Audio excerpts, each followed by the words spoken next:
ఈ తెలంగాణ ప్రభుత్వం మట్టుకు తెలంగాణ ప్రభుత్వం ఉన్న కాంగ్రెస్ ప్రభుత్వము పూర్తి స్థాయిలో రైతులకు వ్యతిరేకంగా పనిచేయడం జరుగుతున్నది. రైతుల వాళ్ళ యొక్క ఆశలను అడియాశలను చేసే పరిస్థితులలో ఈ కాంగ్రెస్ ప్రభుత్వం పనిచేస్తున్నది. మేము చాలా రోజుల నుంచి ఈ రాష్ట్ర ప్రభుత్వాన్ని హెచ్చరించడం జరుగుతున్నది. కొనుగోలు కేంద్రాలు పెట్టి ప్రొక్యూర్మెంట్ ఈ ధాన్యాన్ని ప్రొక్యూర్మెంట్ చేయాలని చెప్పి చాలా దాదాపు నెల రోజుల నుంచి కూడా ఈ రాష్ట్ర ప్రభుత్వానికి ఒత్తిడి తీసుకురావడం జరుగుతున్నది.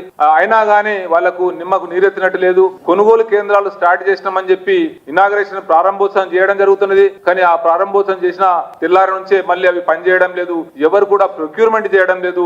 రైతులందరూ కూడా రోడ్లపై కల్లాలపై ధాన్యాన్ని పోసుకొని అకాల వర్షాలు వస్తున్నాయో ఈ వర్షాలను కూడా వాళ్ళు ఇబ్బందులలో గురి చేస్తూ ఈ ధాన్యము వాళ్లకు సరైన రీతిలో ప్రొక్యూర్మెంట్ లేక పడిగాపులు కావడం జరుగుతున్నది. కాబట్టి ఈ కాంగ్రెస్ ప్రభుత్వం పూర్తిగా రైతులకు యొక్క శ్రేయస్సు గురించి ఒక్కటి కూడా ఆలోచన చేయడం లేదు. వాళ్ళ కరప్షన్ చూసుకోవడము, వాళ్ళ లావాదేవీలు చూసుకోవడము, ఎక్కడ ఏముంది అని చెప్పి ఎవరు ఏది పంచుకోవాలని చెప్పి చూడడంలోనే వాళ్ళు పూర్తి స్థాయిలో నిమగ్నమైనారు. కాబట్టి భారతీయ జనతా పార్టీ రాష్ట్ర శాఖ తరఫున ఈ ప్రభుత్వాన్ని హెచ్చరిస్తున్నాము. మీరు ఇమీడియట్ గా ఈ కొనుగోలు కేంద్రాలను పూర్తి స్థాయిలో ఓపెన్ చేసేసి రైతులకు శ్రేయస్కారం ఉండే విధంగా ఈ ధాన్యాన్ని ప్రొక్యూర్మెంట్ చేయాలని చెప్పి కూడా చెప్పడం జరుగుతున్నది.